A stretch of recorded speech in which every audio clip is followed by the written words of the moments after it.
Ал мені айқышқа көтеріп қойғаннан кейін, адамдардың бәрін өзім арқылы құтқаруға шақырамын. Жохан жазған із хабар, 12-ші тарау, 32-ші аят. Келіңдер, Құдайдың хабаршылары, жігерленіңдер. Сендер тыңдаушылардың назарын аудара алмаймыз деп қорқатын боларсыздар. Олардың назарын айқыш-ағашқа шегеленген, өліден қайта тіріліп, көкке көтерілген құтқарушы туралы уағызбен аударуға әрекет етіңдер. Бұл адамдардың назарын бүгінде халықтардың арасында жариялап жүрген басқа нәрселерге қарағанда әлде қайда көбірек аударады. Сіздің назарыңызды Мәсіхке, тек қана Мәсіх ретінде аударуға не себеп болды? Мәсіхтің өзі ме? Егер сіздің назарыңызды оған басқа бір нәрсемен аударса, онда көп ұзамай одан бетіңізді теріс бұрып кетесіз.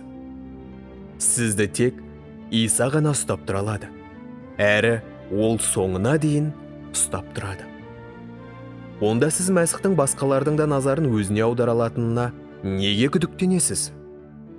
Осы кезге дейін қайсарлық көрсетіп жүргендерге Исаның атымен барып көріңіз. Сонда ол олардың назарын өзіне аударар мекен, аудармас бекен көресіз. Бұндай тартылыс күшіне ешкімде қарсы келе алмайды. Кәрілер мен жастар, байлар мен кедейлер, сауатсыздар мен ғалымдар, кері кеткендер мен сүйіктілер, бәрі де осы тартылыс күшін бастан өткізеді.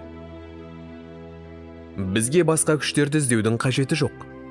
Әсем әуен де, шешен тілдер мен қисынды сөздер де, әдемі безендірулер мен айқын жарнамалар да адамның назарын Исаға бұндай аудара алмайды.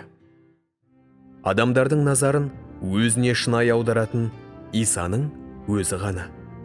Әрі ол мұны кез келген жағдайда істей алады. Қазіргі заманның қастандық әрекетіне азғырылмай, Құдайдың жайылымының жаршысы әрі хабаршысы ретінде оған адамдарды өзінің арқанымен жақындатыңдар.